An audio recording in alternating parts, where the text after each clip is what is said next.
los que quieran, solo los que quieran, o si no, ya van a estudiar del libro. Porque hoy estaremos hablando, estudiando juntos, aprendiendo juntos la anatomía del nervio óptico y la vía óptica, así como las conexiones, los reflejos. Así que tenemos que empezar estudiando la retina, la capa interna del globo ocular, la capa nerviosa. Hay que recordar también que la retina se divide en dos partes. Una parte anterior, delante de la ora serrata, que es la parte ciega de la retina, parte no óptica de la retina. Y detrás o posteriormente a la ora serrata, la retina óptica, la porción óptica. En este dibujo, en esta imagen, lo que estamos observando es el fondo de ojo normal. El fondo de ojo normal. Doctor, no se ve Mirando, tu presentación. mirando Doctor, desde la pupila. no se ¿Sí? ve la imagen que está mostrando.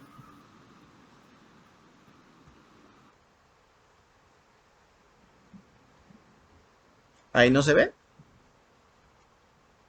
Solo se ve nervio óptico vía óptica que dice la pantalla. ¿Y ahí? Tampoco se ve. Todavía No no se cambia. ve. No, Qué extraño. De ahí tampoco. no. Nada de lo que cambia no se ve.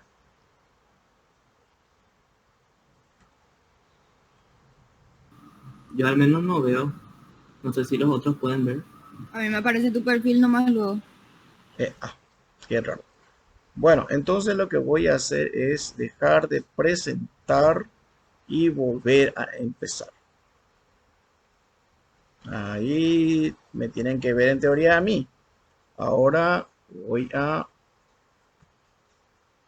presentar de vuelta. Ahí.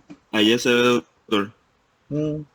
Y ahora sigue viendo. Ahí. Ahora sí. Se ve fondo de ojo. Sí, se ve. Bueno, perfecto. Lo que estamos observando es el fondo de ojo normal. ¿Cómo se puede ver el fondo de ojo?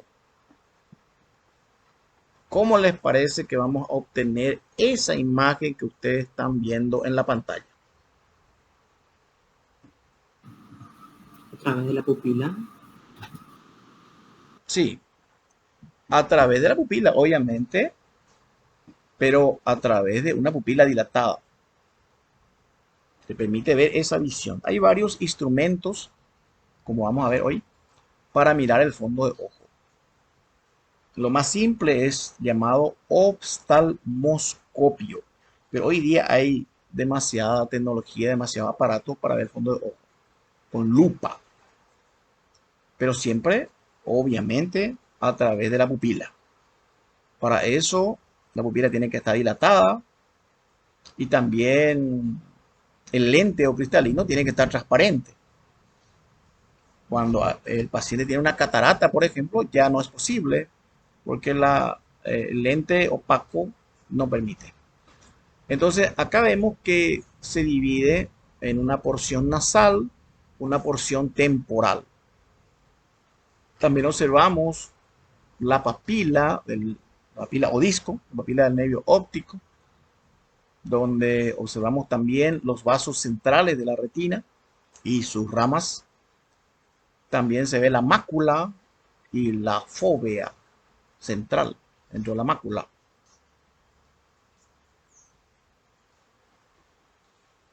Son detalles importantes a tener en cuenta. El estudio del fondo de ojo se recomienda a todo paciente hipertenso, todo paciente diabético también. En cada visita al oftalmólogo, el oftalmólogo tiene que hacer un control del fondo de ojo. El médico clínico tiene que enviar a sus pacientes anualmente al oftalmólogo para que le evalúe el fondo de ojo. El clínico, el cardiólogo, el diabetólogo tiene que enviar a su paciente al oftalmólogo para que le haga un estudio de fondo de ojo anualmente. Porque aquí se puede ver la evolución de ciertas enfermedades. ¿Alguien levantó la mano? Doctor, Marijo quiere entrar y creo que no le están permitiendo entrar. Yo no autorizo nada. Tiene una aplicación que es de admisión automática. Así que los que quieran entrar, entran nomás. Así como ustedes entraron, yo tampoco les admití a ustedes. Entran nomás. Probablemente hay una mala señal, algo así, que está evitando que estén entrando. Ahí están entrando. Solito nomás. Estaba diciendo que el estudio del fondo de ojo se recomienda hacer a todo paciente mayor, adulto mayor, una vez al año. Y esto es lo que tiene que evaluar el oftalmólogo. Me voy a acercar un poco únicamente porque hay demasiada lluvia acá que probablemente va a impedir un buen audio. Lo que observamos aquí son las capas de la retina. Empezando por los conos y bastoncitos. Luego viene la célula bipolar. También están las células horizontales. Pero la célula bipolar, que tiene una dendrita, un axón, son los que reciben la información de los conos y bastones. Estas células bipolares constituyen la primera neurona de la vía óptica. Hace sinapsis con las células ganglionares. Y la célula ganglionar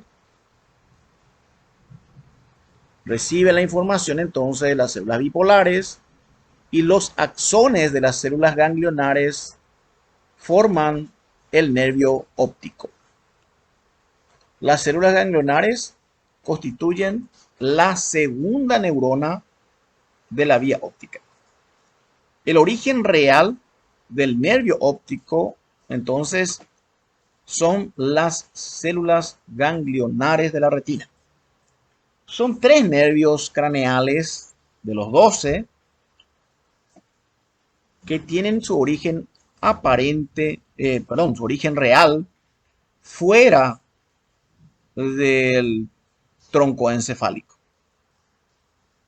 El nervio olfatorio es el primero de ellos. Ahora tenemos el nervio óptico y también el nervio vestíbulo coclear, que tiene su origen en el oído interno, así como vamos a estudiar en estos días. Entonces, esto está claro, ¿verdad? No hay duda de dónde se origina el nervio óptico y cuál es la primera neurona y cuál es la segunda neurona. Esas células macrinas o células horizontales que ven son parte de las células de sostén, nada más. El nervio óptico entonces se origina en la órbita, en el globo ocular, y este nervio emerge medialmente al polo posterior del globo ocular, así como habíamos estudiado. No en el polo posterior mismo, sino por lo menos 3 milímetros medialmente al polo posterior. Así como estamos viendo en esa imagen. Estamos viendo ahí el globo ocular y el nervio óptico del lado izquierdo. Del lado derecho no vemos porque está el techo de la órbita formado aquí por el hueso frontal y el ala menor del esfenoides. Pasa de la órbita por el conducto óptico a la fosa craneal media, siempre acompañado, el nervio óptico acompañado por la arteria oftálmica, así como están viendo acá, que es una rama colateral de la arteria carótida interna. Nada más que estas dos estructuras. El origen real, entonces, dejamos bien en claro que son las células ganglionares de la retina, cuyos axones forman el nervio óptico, así como vemos en este dibujo. Ahora, el origen aparente es otra cosa. El origen aparente es el quiasma óptico, ángulo anterolateral del quiasma óptico, pero nada que ver, ahí no es su origen, por eso le llamamos origen aparente, pero no todo lo que aparenta es lo verdadero.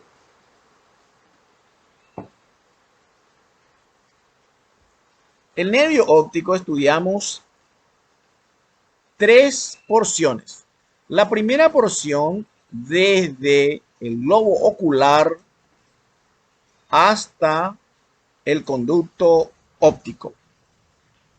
Algunos inclusive le agregan una porción intraocular formado por la retina nasal y por la retina temporal. Pero básicamente el nervio se constituye por la unión de las fibras de la retina nasal y de la retina temporal. Entonces se inicia 3 milímetros medialmente al polo posterior. Y esta es la porción entonces intraorbitaria. Ustedes pueden ver ahí su medida. 25 milímetros. 2,5 centímetros. Luego ingresa al conducto óptico. Acá en el conducto óptico está acompañado por la arteria oftálmica. Aquí mide 9 milímetros. Y luego tenemos la porción intracraneal, ya en la fosa craneal media, que mide de nuevo 16 milímetros. Sumando todo esto, estamos hablando de unos 5 centímetros en total. 50 milímetros. Y aquí están viendo ustedes que termina en el ángulo anterolateral del quiasma óptico. Ya termina. A partir de ahí ya no se llama nervio óptico. A partir del quiasma termina el nervio óptico ahí. Aquí observamos al nervio óptico dentro de la órbita. ¿Y qué es lo que observamos acá? Observamos que está rodeado de músculos. Acá observamos los músculos extrínsecos del globo ocular y rodeado también de nervios. Observamos, por ejemplo, medialmente a los nervios ciliares largos. Por arriba también encontramos los nervios ciliares cortos que salen del ganglio ciliar. El ganglio ciliar está un poco por arriba y lateral al nervio óptico. Digamos, superolateralmente al nervio óptico se ubica el ganglio ciliar. Y más lateralmente vamos a encontrar también acá el nervio abducens, que acá inerva al recto lateral. Y aquí estamos observando también al nervio lagrimal del oftálmico que se dirige a la glándula lagrimal.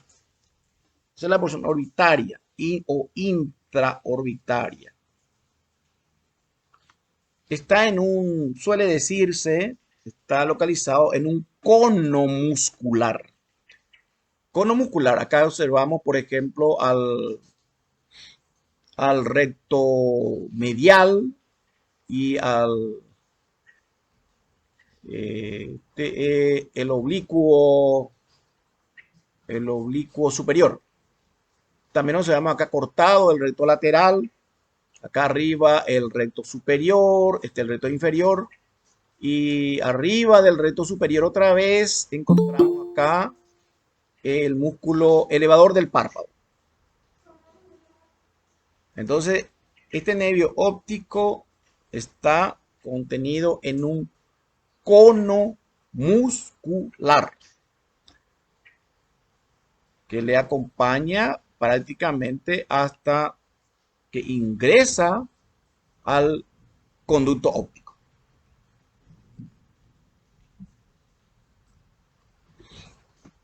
El nervio óptico, entonces, una mitad se compone por la retina nasal, es decir, las fibras provenientes de la retina nasal, y prácticamente la mitad se compone de fibras provenientes de la retina temporal. El número de fibras, como ustedes están leyendo ahí, de cada nervio óptico del ser humano es de aproximadamente 1.000.000 de fibras. 1.000.000 de fibras, o sea, axones, conforman el nervio óptico. Obviamente eso puede variar un poco, como dice ahí, de una persona a otra, e inclusive de un ojo a otro, ¿verdad? Puede variar un poco, no importa.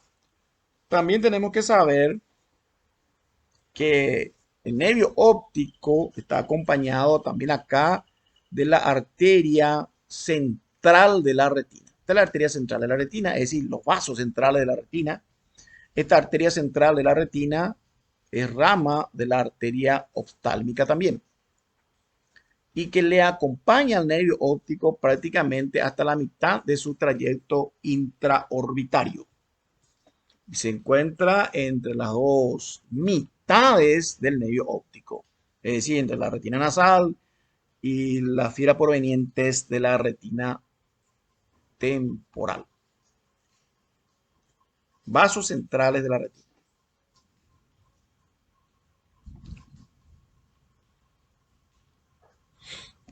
También es importante recordar que la vaina del nervio óptico está formado por la esclerótica, o sea, es una continuación de la esclerótica. Pero luego esa vaina del nervio óptico se abre y allí vamos a encontrar las capas de las meninges. La dura madre, la aracnoides y la pía madre, y obviamente en el espacio subaracnoideo el líquido cefalorraquídeo. Estas capas de las meninges llegan hasta las cercanías del polo posterior, o sea, de la emergencia del nervio óptico. Salen, o sea, las capas de las meninges salen de la fosa craneal media por el conducto óptico y rodean al nervio óptico. No llegan hasta el ojo mismo, pero a pocos milímetros. Y esto es muy importante. ¿Por qué? Porque es el único caso donde las meninges salen fuera de la cavidad craneal. Porque esto no ocurre con el nervio olfatorio, ni con el vago, ni con la rama del trigémino, ni con el aducen, ni el oculomotor, ni ningún otro. Las meninges se limitan a envolver las estructuras del encéfalo y de la médula espinal a nivel del conducto vertebral. Pero en este caso hay entonces una prolongación extracraneal, o sea, orbitaria, de las meninges, rodeando al nervio óptico. Tenemos acá un esquema entonces del ojo y del nervio óptico. Acá vemos el nervio óptico entonces formado por cientos de fibras nerviosas. En el centro estamos observando la arteria central de la retina, en el centro del nervio óptico. Luego encontramos ya las meninges, las envolturas meníngeas del nervio óptico. Entonces vemos acá la pía madre, más internamente, ¿verdad? Encontramos luego la aracnoides y el espacio subaracnoideo, donde vamos a encontrar líquido cefalorraquídeo. Y por último encontramos la dura madre, y por fuera de la dura madre vamos a encontrar la vaina externa del nervio óptico. Esto es un detalle importante. Vamos a ver enseguida a qué se refiere este término de papiledema. Papiledema, bueno, ustedes están leyendo ahí, significa una inflamación de la papila del nervio óptico y que generalmente tiene que ver o está relacionado con problemas dentro de la cavidad craneal, por ejemplo, el aumento de la presión intracraneal, que puede deberse otra vez a muchas causas.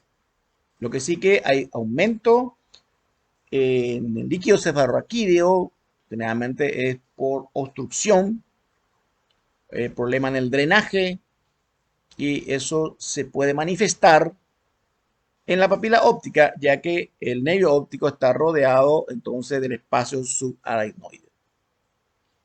Papiledema quiere decir inflamación de la papila. Y esto es posible ver en el fondo de ojo, porque hasta ahí llega el espacio subaracnoideo que se extiende por el canal óptico y por alrededor de la porción intraorbitaria del nervio óptico. Esta es la forma más convencional de mirar el fondo de ojo. El médico tiene que sentarse al mismo nivel de la paciente y tiene en su mano derecha, en este caso, el oftalmoscopio, con una fuente de luz y una lupa. Pero esto no es posible hacer si la pupila no está dilatada, porque reacciona a la luz y se contrae el iris y no permite ver el fondo de ojo. Entonces, previamente, unos minutos antes, hay que utilizar un dilatador de la pupila, que ya hablamos la vez pasada. Es anulando la acción del nervio oculomotor y estimulando a la vía simpática para que esto sea posible. Entonces, el resultado es la dilatación pupilar y entonces podemos mirar el fondo de ojo. Aquí también ustedes pueden ver un equipo con una lupa, una fuente de luz, una lupa que te pone cerca del ojo y la visión que tiene del fondo de ojo es espectacular. Esto usan mucho hoy día los oftalmólogos. Sin embargo, esto siguen usando mucho los médicos generales, digamos clínicos, los que necesiten también mirar el fondo de ojo. Y los especialistas utilizan esto y otros inclusive. Hay más. Inclusive otros proyectan ya directamente en una pantalla. Estamos avanzados. Esta es la forma entonces convencional mirando el fondo de ojo. Se acerca el fondo de ojo con una fuente de luz y se puede lograr esta visión. Ustedes pueden ver ahí la papila o disco óptico y los vasos centrales. Aquí tenemos que mirar el color, los bordes, si está excavado, está bombado, normalmente tiene que estar un poco excavado. Y vemos los vasos también.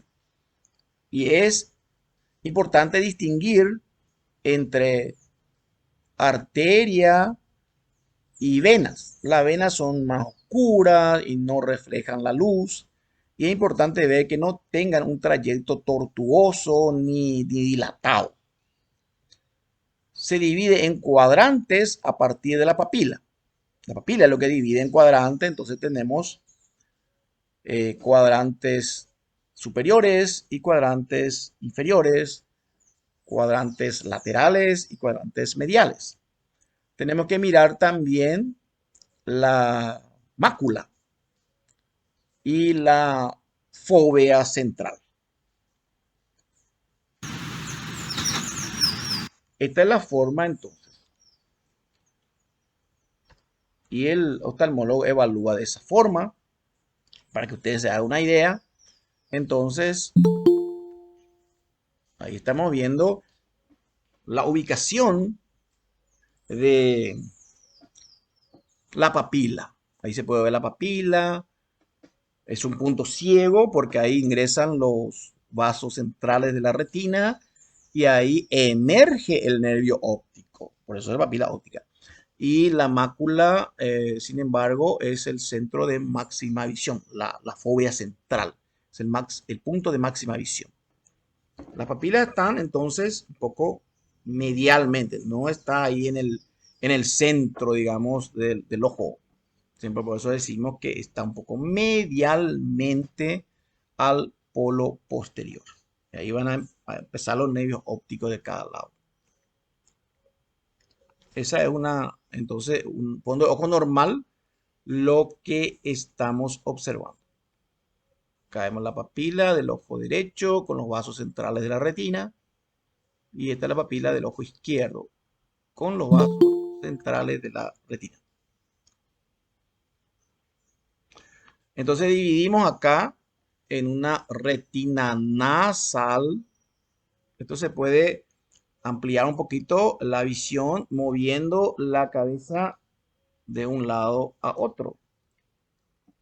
La retina nasal de ambos ojos y las retinas temporales. Acá estamos viendo la retina temporal del ojo derecho y la retina temporal del ojo izquierdo. Nasal y nasal de ambos ojos. ¿Me van siguiendo? ¿Algún problema hasta ahí?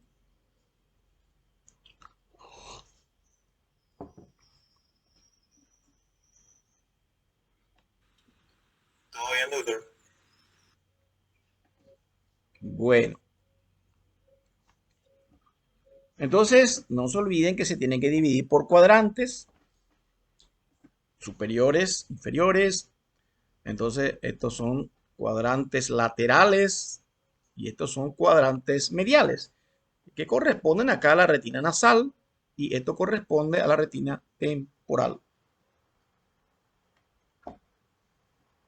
Volvemos a mirar acá, entonces, un fondo de ojo normal.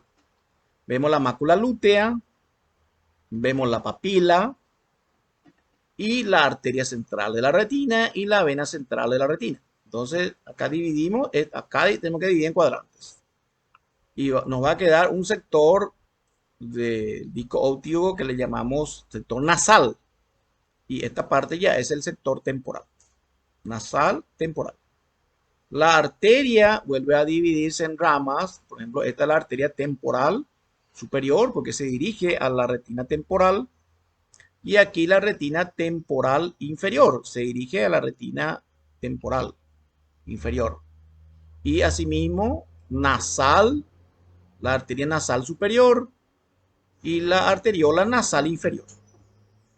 Hay 4 ramas con sus respectivas venas. Estas arterias se tienen que ver así, lisas, no engrosadas, no tortuosas en su trayecto. Cuando vemos una retinopatía, es decir, una afectación de la retina, entonces vemos una alteración en la estructura de los vasos centrales de la retina. Eso es lo que tenemos que mirar y evaluar. Van a estudiar eso más adelante en oftalmología. Yo les enseño lo normal, pero espero que cuando estén dando oftalmología se acuerden al menos de esta clase o puedan mirar la grabación, ya que ahora tenemos la posibilidad de mirar la grabación. Cuando hay una hipertensión endocraneana, entonces se altera la papila y eso se llama papiledema. Dijimos que tiene que tener un aspecto excavado, los bordes tienen que ser bien regulares también. Y aquí estamos viendo edema de papila. Se vuelve abombado, los bordes son irregulares, hay desaparición, no se ve bien los vasos. Y inclusive esto puede ser en forma crónica, como se ven acá, se ve acá un papiledema crónico, acá ya está todo atrofiado. Esto es un signo de hipertensión del líquido cefalorraquídeo. ¿Cuánto de líquido cefalorraquídeo se produce diariamente? Haciendo un paréntesis acá.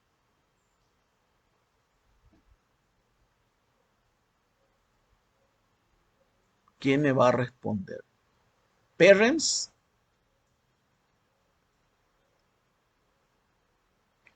La pregunta que hice es, ¿cuánta es la cantidad de líquido cefalorraquídeo que se produce en 24 horas en los plexos coroideos?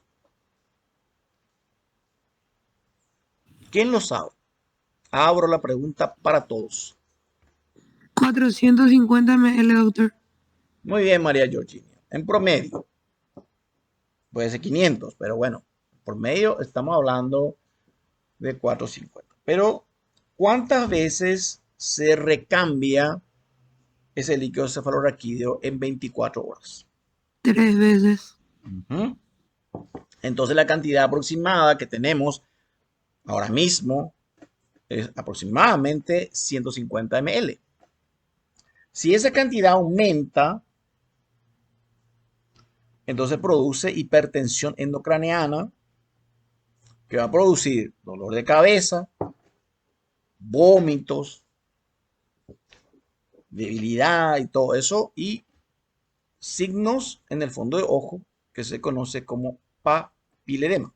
Entonces, esta es la forma de certificar, y ahora tenemos que estudiar al paciente por qué tiene aumento de la cantidad de líquido cefalorraquídeo, ¿verdad? Pero por ahí empezamos, pues. Bueno, sigamos estudiando el ojo. Entonces, tenemos una retina temporal y una retina nasal. Hasta la hora serrata está pintado acá, porque delante de la hora serrata ni vale la pena mencionar que hay también capa interna que se llama retina, pero es la porción ciega. Entonces, las fibras provenientes de la retina temporal y las fibras provenientes de la retina nasal forman aquí el nervio óptico. En este caso estamos viendo el lado izquierdo, lo mismo para el ojo derecho. Retina nasal, retina temporal. En la retina nasal del ojo izquierdo, aquí se proyecta el campo visual temporal izquierdo. Se cruza la imagen. Y en la retina nasal derecha se proyecta el campo visual temporal derecho. Y acá tenemos en la retina temporal izquierda se proyecta el campo visual nasal izquierdo y en la retina temporal derecha el campo visual nasal derecho. Nosotros los seres humanos tenemos una visión binocular, es decir, miramos con los dos ojos. Y siempre es así, a menos que no sea normal, ¿verdad? Por eso que los ojos están también en ligera divergencia para aumentar nuestra visión periférica, es decir, la temporal, para que se amplíe casi. No vamos a mirar muy de frente como un tubo, digamos, pero nosotros tenemos una visión periférica interesante gracias a esta divergencia leve que hay entre los globos oculares. Bueno, aquí tenemos que hablar de la vía óptica. Dijimos que la primera neurona se ubica en las células bipolares, la segunda neurona se ubica en las células ganglionares que da origen al nervio óptico. Tenemos una mitad del nervio óptico formado por fibras de la retina nasal, en este caso está pintado medio celeste parece, y una mitad del nervio óptico acá pintado de rojo, formado por fibras provenientes de la retina temporal y donde se proyecta el campo visual nasal, ¿verdad? Y en la retina nasal se proyecta el campo visual temporal. Acá. Bueno, las fibras de la retina nasal en el quiasma pasa al otro lado. Acá hay un cruce solo de las fibras de la retina nasal en el quiasma. Sin embargo, las fibras provenientes de la retina temporal no se cruza y pasa al tracto óptico del mismo lado. En el quiasma ocurre el entrecruzamiento de la fibra de la retina nasal. Después del quiasma tenemos el tracto óptico. Por favor, no me vuelvan a decir esto que es nervio óptico. Porque recuerdo en exámenes finales anteriores, siempre les he pedido que dibujen esto. Pasan a dibujar toda la vía óptica, seguro luego si les sale. Entonces acá le llaman nervio óptico y después el quiasma le llama nervio óptico. Ahí ya no se llama nervio óptico, se llama tracto óptico. ¿Por qué? Porque ya acá hay una mezcla, es decir, el tracto óptico derecho en este caso está formado por fibras de la retina temporal derecha y por fibras de la retina nasal izquierda. Y el otro lado también ocurre lo mismo. El tracto óptico termina en el cuerpo geniculado lateral. La mayor parte de las fibras terminan en el cuerpo geniculado lateral, entonces donde está la tercera neurona. De allí se forma lo que se conoce como radiación óptica. La radiación óptica inicia en el cuerpo geniculado lateral y termina en el lóbulo occipital, en el área visual. Entonces ahí está la cuarta neurona, en el lóbulo occipital, área visual. Acá vemos entonces la vía óptica completa. Primera neurona, segunda, tercera ya es en el cuerpo geniculado lateral y cuarta neurona en el lóbulo occipital. Entonces acá vemos un trayecto extra craneal, o sea, orbitaria y porción intracraneal. El quiasma óptico, entonces quiasma óptico, tiene una forma cuadrilátera con dos ángulos anteriores. Ángulo anterolateral, donde terminan los nervios ópticos, y ángulos posterolaterales, donde inician los tractos ópticos. El quiasma óptico está inmediatamente delante de esta estructura que se llama hipófisis. Esto hay que recordar también porque un tumor de la hipófisis, por ejemplo, puede llegar a dañar seriamente, a causar una lesión seria a nivel del quiasma óptico. También ahí estamos observando la relación que existe entre los nervios ópticos y la arteria cerebral anterior.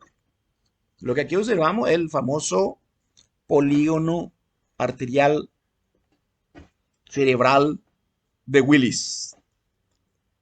Entonces, estas cerebrales anteriores forman lado de este polígono. Rama acá de la carótida interna. También aquí observamos que los tractos ópticos también se relacionan de cerca con las arterias comunicantes posteriores, que también son ramas de la carótida interna. El número 5 que ustedes ven acá, esta es la arteria comunicante posterior, igual que la número 10, rama de la carótida interna, que se unen a las cerebrales posteriores. Estas son las cerebrales posteriores, rama de la basilar. Entonces vemos acá arteria basilar y cerebrales posteriores, que son sus ramas terminales.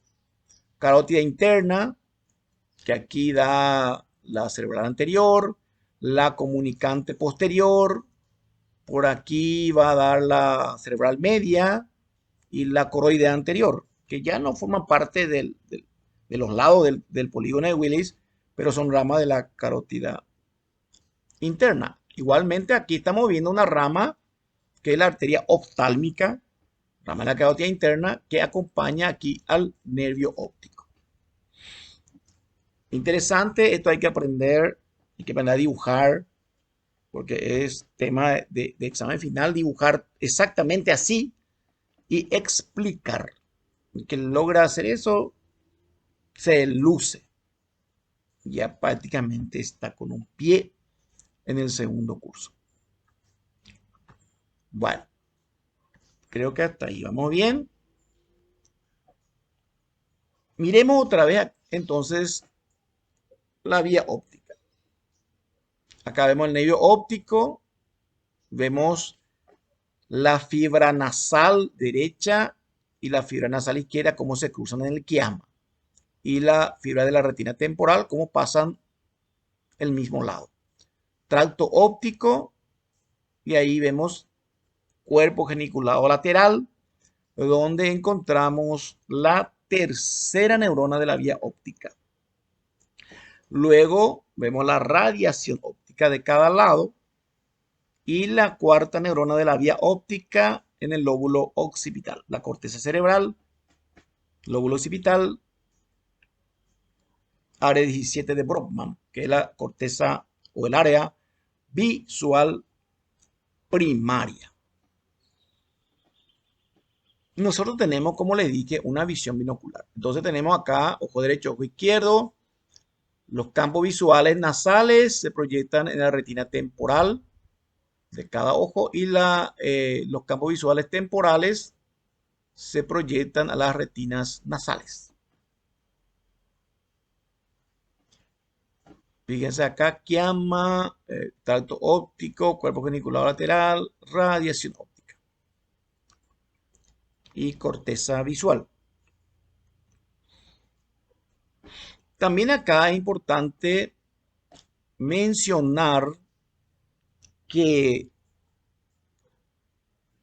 hay una sinapsis, hay unas fibras que se comunican, que hacen sinapsis en los cuerpos, en los colículos superiores.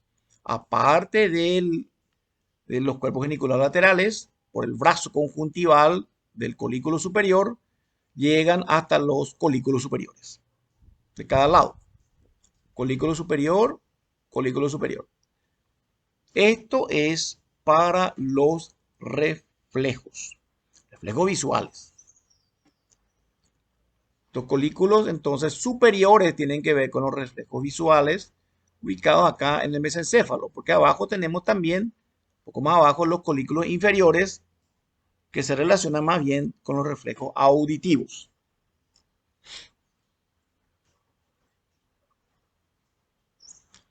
Aquí vemos otra vez entonces esta conexión que hay con los colículos superiores, donde tenemos los núcleos pretectales y las fibras tectomedulares que luego se comunican, hay conexión con los nervios, los núcleos de los nervios craneales, oculomotor, troclear, abducens. Aquí estamos viendo eso, inclusive se ve que estas fibras tectomedulares se comunican con el núcleo del mismo lado y aquí se puede ver también cómo también hace conexión con el núcleo del lado opuesto, el núcleo parasimpático, aquí estamos viendo, del oculomotor del mismo lado, acá se ve, y del lado opuesto, a nivel del tronco encefálico. Esto a la altura de los colículos superiores estamos acá. ¿Qué parte del lado opuesto? ¿Cómo? ¿En qué parte del lado opuesto? Al núcleo del oculomotor, en este caso, lo que estamos observando acá. Las fibras que inician en los núcleos pretectales se van al núcleo del mismo lado y al núcleo del lado opuesto.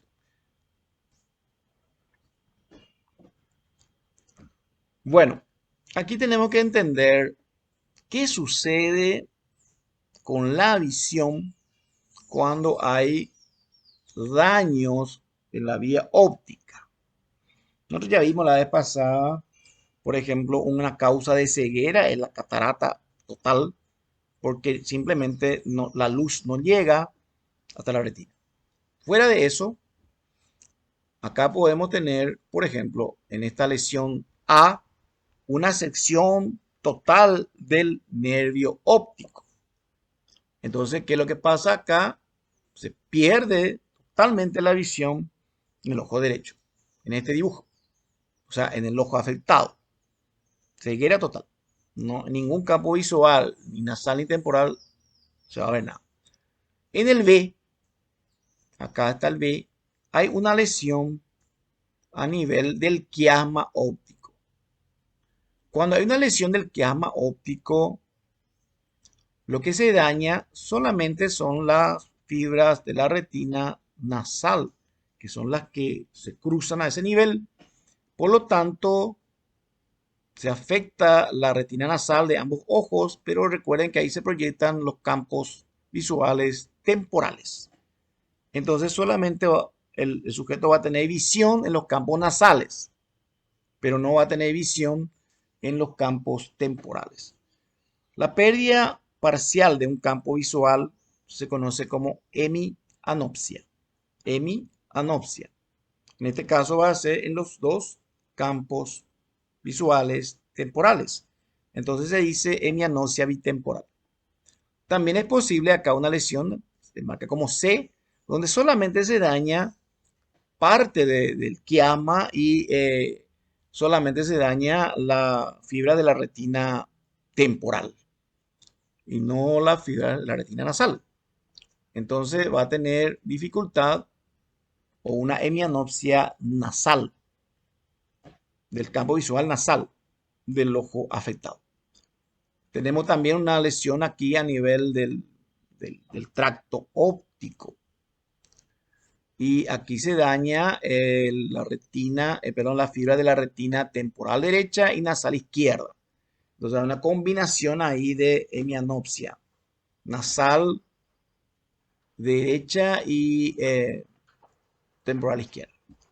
Y así. Entonces aquí tenemos las probables lesiones y pintado en negro la pérdida del campo visual correspondiente. Esto se conoce como hemianopsias. Entonces en el B, ¿qué es lo que sucede? Lesión del quiasma. Y esto es muy frecuente que ocurre. Bueno, no es tan frecuente, pero es lo que ocurre cuando hay un tumor de la glándula hipófisis que está detrás del quiasma óptico. Y se manifiesta como una hemianopsia bitemporal, porque es temporal derecha, temporal izquierda.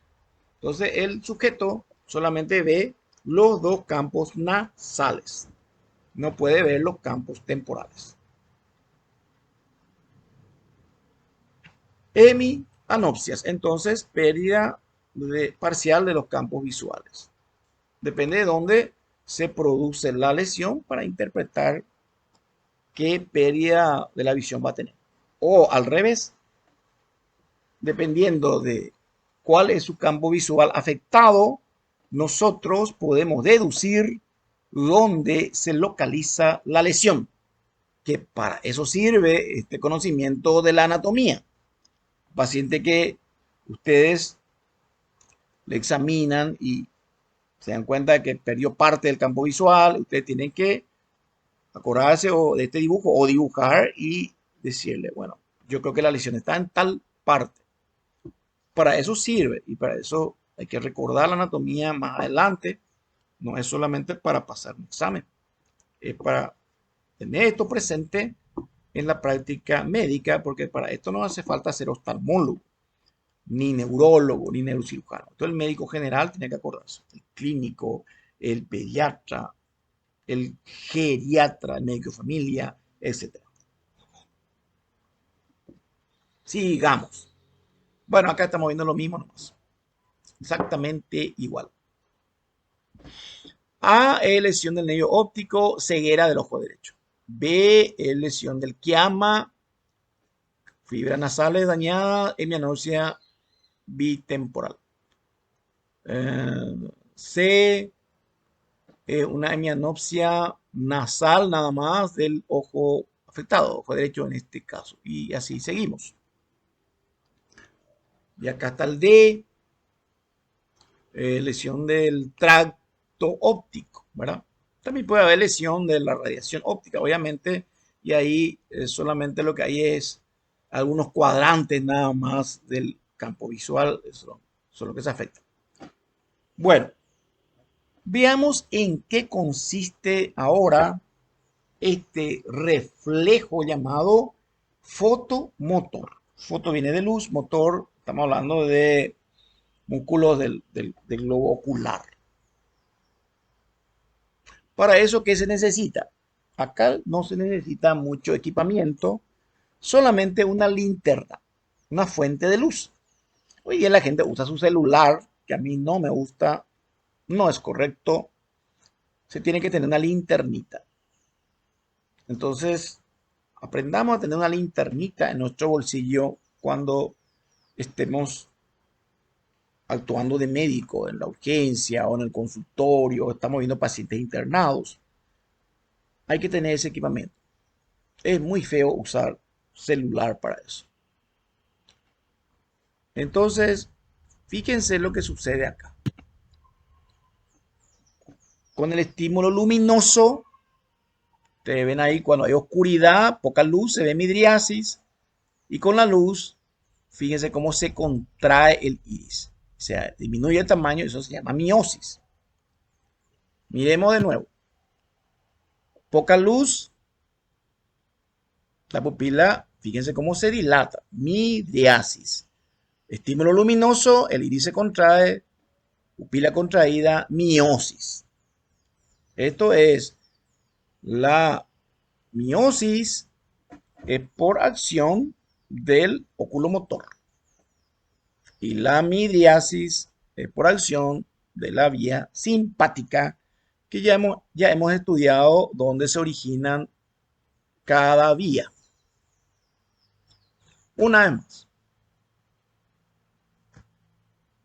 Perdón, no sé qué pasó acá. Ahí.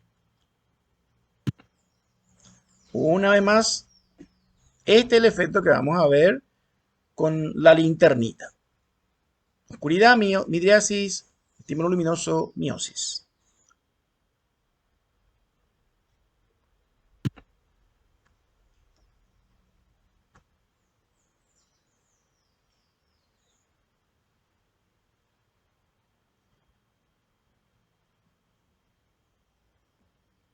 Espectacular.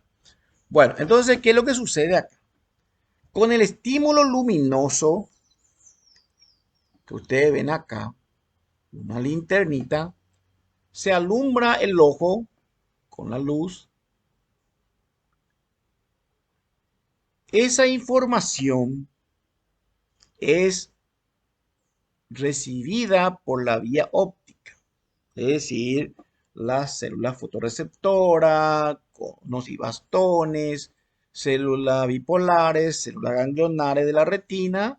Esa información ingresa por el nervio óptico. Esa es la vía aferente entonces de este reflejo. El nervio óptico.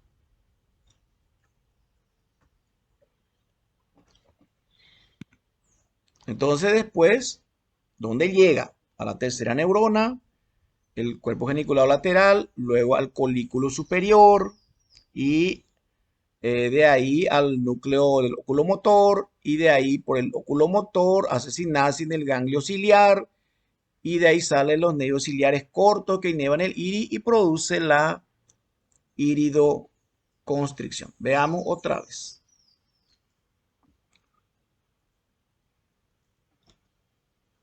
Doctor, se ve la imagen negra de pantalla.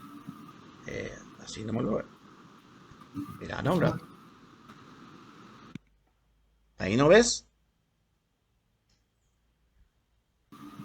No.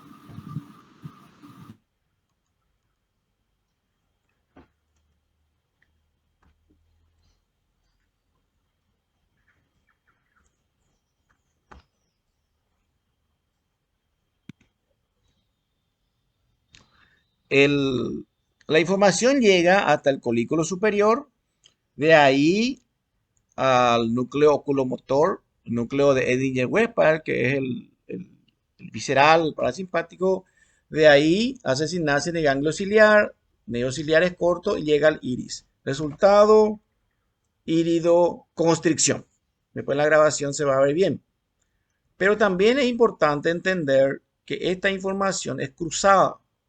También entonces el otro ojo también se contrae y eso es lo que se conoce como reflejo consensual. No solamente el ojo afectado, o sea, iluminado, perdón, se contrae. No solamente se contrae el iris del ojo alumbrado, también se contrae el iris del ojo opuesto. Y eso se conoce como reflejo consensual. ¿Y cómo es que ocurre esto? Porque las fibras acá que parten de los núcleos pretectales llegan al núcleo parasimpático del oculomotor, de ese mismo lado, y también llega al núcleo parasimpático del oculomotor del lado opuesto. Entonces el resultado es que se contrae el iris de un lado, del ojo alumbrado, digamos, iluminado, y también se contrae el iris del ojo opuesto. El resultado es la miosis de ambos ojos, aunque solamente se alumbre uno de los ojos. Y esto se explica precisamente por esta información cruzada que aquí les estoy mostrando. Colículo superior aquí es la clave para este reflejo visual. La vía aferente del reflejo, entonces, es el nervio óptico que transporta la información, que llega hasta el colículo superior y la respuesta viene por el óculo motor. Fibras preganglionares que salen con el nervio oculomotor y fibras poganglionares que llegan al ojo por los nervios ciliares cortos y inervan, el músculo circular del iris. La respuesta viene por el oculomotor. Resultado, miosis, pero no solo de un lado, sino también del ojo opuesto. Eso es lo que quiero que quede claro. Aquí también tenemos que estudiar otro reflejo que se conoce como el reflejo corneal. La córnea, estructura muy sensible, inervado por una de las ramas del naso ciliar. Cuando se toca con algún objeto suave, la córnea, que generalmente lo que se utiliza es un algodoncito, nada más, no hay que tocar con algo que pueda agredir a la córnea. La información ingresa por el nervio nasociliar, una de las ramas del oftálmico, es la vía aferente del reflejo. Llega por el naso ciliar, oftálmico, y llega y hace sinapsis ahí en el núcleo sensitivo principal del nervio trigémino, que está ubicado en el puente. Es lo que estamos observando acá. Núcleo sensitivo principal del trigémino. De ahí se conecta, la información pasa al núcleo motor del nervio facial a través del fascículo longitudinal medial. Y por el nervio facial, fibra motora del nervio facial, que es la vía eferente de este reflejo, llega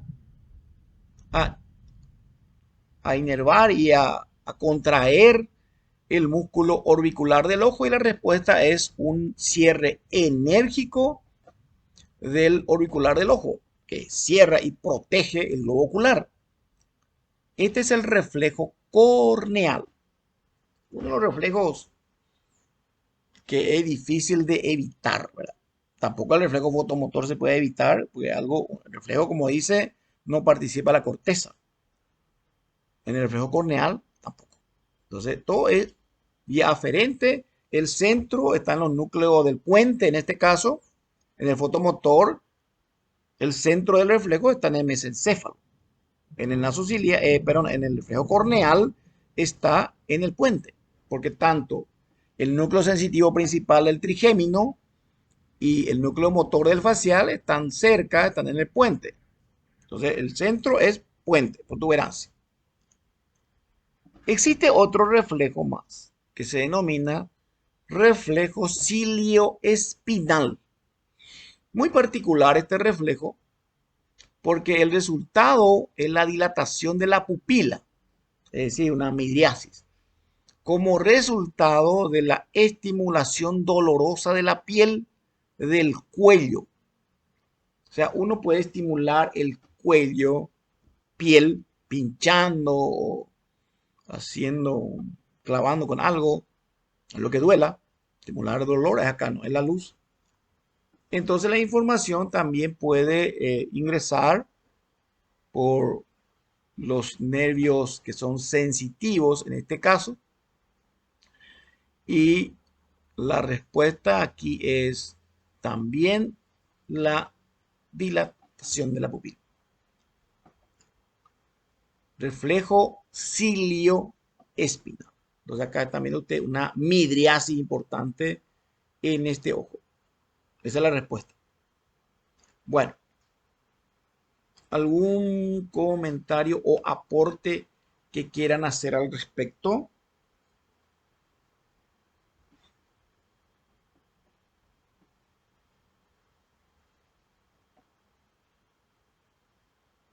María Jorginia, ¿qué más? Le veo a Agustina.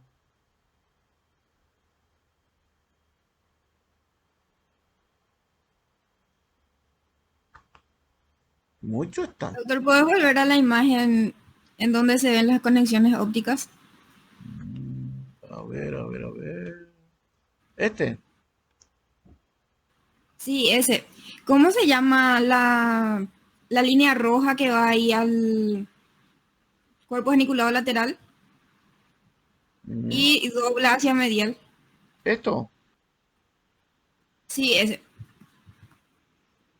Eso llegan del cuerpo geniculado lateral al colículo superior por el brazo conjuntival o brazo del colículo superior. Parte de la vía óptica, no sé cómo se llama eso, simplemente forman parte del brazo conjuntival o brazo del colículo superior. Es todavía parte de la vía óptica que va por el tracto óptico. O sea, que la gran parte van a pasar a formar la radiación óptica y otros por el brazo del colículo superior se van a conectar con los núcleos pretectales. Y de ahí, estos se llaman tectomedulares y llegan a los núcleos de los demás nervios. En este caso, lo que estamos viendo es el núcleo parasimpático del oculomotor. Entonces, esas serían las fibras que no terminan en la corteza, ¿verdad? Sí, claro, Porque las radiaciones, la mayoría terminan en la corteza. eso termina en la corteza. Acá estamos viendo también esto. Acá estamos viendo, voy a sacar de acá. Aquí estamos viendo el tracto óptico que llega al cuerpo genicular lateral y de ahí van a pasar la radiación óptica la mayoría, claro. Y las que no terminan en la corteza son los que terminan acá en el colículo superior. Y de ahí, acá estamos viendo un esquema, el tecto medular. El tecto medular parte del colículo, los núcleos del colículo superior y llegan, fíjense lo que dice acá, los núcleos motores de los nervios craneales y también tecto espinal que llega hasta anterior de la médula espinal. Ahí está la Gracias, conexión. doctor.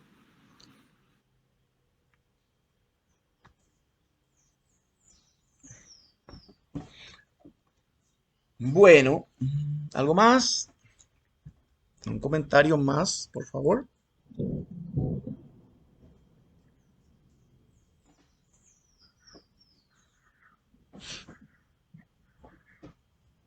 Kevin,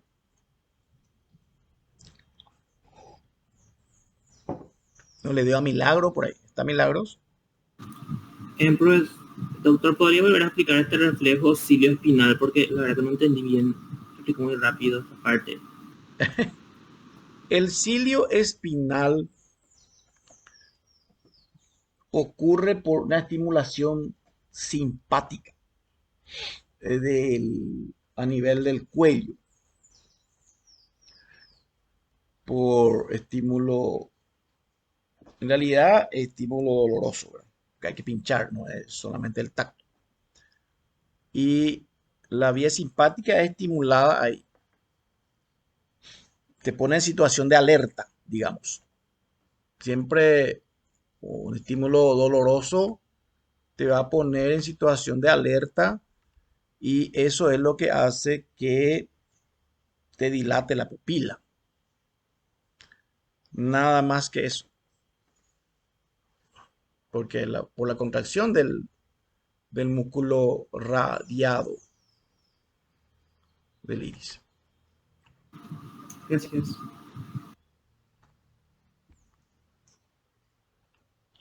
Bueno, si no hay más nada que comentar, aquí voy a dejar de grabar. Después les paso porque muchos no han podido unirse por algún motivo seguramente.